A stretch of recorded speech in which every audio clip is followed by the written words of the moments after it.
Hi guys, welcome to పండు craft creations.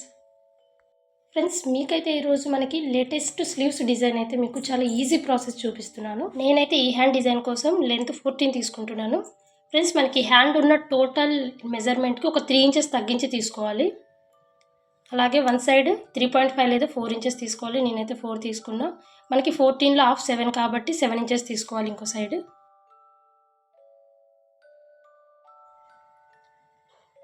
ఇప్పుడు క్లాత్కి వన్ సైడ్ ఫోల్డ్ చేస్తూ లేస్ని తీసుకోండి. ఇలాంటి లేస్ అయినా పర్లేదు, నా దగ్గర ఇది అవైలబుల్ ఉంది. ఈ లేస్ వేస్తున్నాను. ఇలా చాలా నీట్గా వచ్చేలాగా లేస్ వేసుకోవాలి.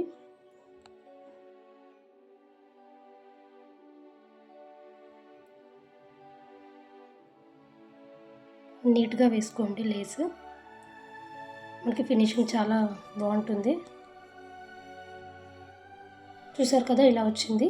మనకిప్పుడు లెఫ్ట్ రైట్ 2 సైడ్స్ కూడా క్లాత్ని ఫోల్డ్ చేస్తూ స్టిచ్ చేసుకోవాలి. మనం చాలా నీట్గా రావాలండి. ఒక్కసారి చూడండి, 2 హ్యాండ్స్తో కూడా ఫోల్డింగ్ అనేది నీట్గా వచ్చేలా చేస్తూ స్టిచ్ వేయాలి. ఫ్రెండ్స్, మీరైతే అస్సలు కన్ఫ్యూజ్ అవ్వద్దు. ఈ హ్యాండ్ ఏ ఏజ్ వరకైనా కూడా చాలా ఈజీగా స్టిచ్ చేయొచ్చు. ఎలా అంటే మనకి ఉన్న హ్యాండ్ టోటల్ మెజర్మెంట్కి హాఫ్ తీసుకోవాలి. లెంత్ తీసుకున్న లెంత్లో హాఫ్ వన్ సైడ్, ఈ హాఫ్లో హాఫ్ ఇంకో సైడ్ తీసుకోవాలి. అలా తీసుకొని ఎలాంటి ఏజ్ వరకైనా కూడా ఈజీగా స్టిచ్ చేయొచ్చు. చాలా నీట్గా వచ్చింది ఫోల్డింగ్. సేమ్ అలానే ఇంకో సైడ్ కూడా ఫోల్డ్ చేస్తూ నీట్గా స్టిచ్ చేసుకోవాలి. ఫ్రెండ్స్, మన ఛానల్ని ఫస్ట్ టైం చూస్తున్నట్లయితే సబ్స్క్రైబ్ చేయండి. మీకు ఏమైనా డౌట్స్ ఉంటే కామెంట్ సెక్షన్లో కామెంట్ చేయండి. మీకోసం అయితే నేను ఇంకా ఫుల్ వీడియో డీటెయిల్గా పెడతాను కావాలంటే. ఇలా 2 సైడ్స్ కూడా చూసుకుంటూ వన్ సైడే ఉండాలండి ఫోల్డింగ్ అనేది. ఇలా స్టిచ్ చేయాలి. ఫోల్డింగ్ అనేది వన్ సైడే రావాలండి. చూసుకుంటూ నీట్గా స్టిచ్ చేయండి. ఫైనల్ లుక్ అయితే చాలా బాగుంటుందండి. బిగినర్స్కి కూడా చాలా ఈజీగా ఉంటుంది. ఒకసారి మీరు కూడా ట్రై చేయండి. చూసారా, చాలా నీట్గా వచ్చింది. ఇప్పుడు పైన సైడ్ కూడా సేమ్ అలానే ఫోల్డ్ చేస్తూ స్టిచ్ చేసుకోవాలి. ఇప్పుడు 2 సైడ్స్ కంప్లీట్ అయిపోయింది కదా. ఇప్పుడు పై వైపు కూడా సేమ్ అలానే ఫోల్డ్ చేస్తూ నీట్గా స్టిచ్ చేసుకోండి.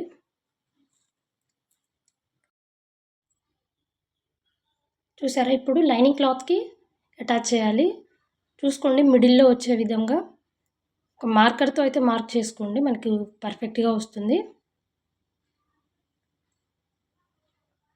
అలా మార్క్ చేసుకోవడం వల్ల మనకు చాలా పర్ఫెక్ట్గా వస్తుందండి హ్యాండ్. ఇలా పెట్టుకున్న తర్వాత మనకు మిడిల్లో వచ్చే విధంగా అయితే చూసుకుంటూ స్టిచ్ చేయండి.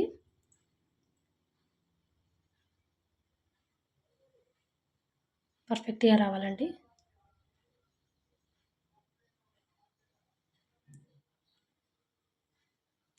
టూ సైడ్స్ కూడా అటాచ్ చేయాలి. ఇప్పుడు మనం స్టిచ్ చేసిన దగ్గర ఎక్స్ట్రా ఉన్న క్లాత్ని అయితే కట్ చేసుకోండి, నీట్గా ఉంటుంది. ఫ్రెండ్స్, మన వీడియో నచ్చినట్లయితే లైక్ చేయండి, షేర్ చేయండి. మరిన్ని వీడియోల కోసం మన ఛానల్ని సబ్స్క్రైబ్ చేయండి. చూసారు కదా, ఫైనల్ లుక్ చాలా నీట్గా వచ్చింది. Thanks for watching.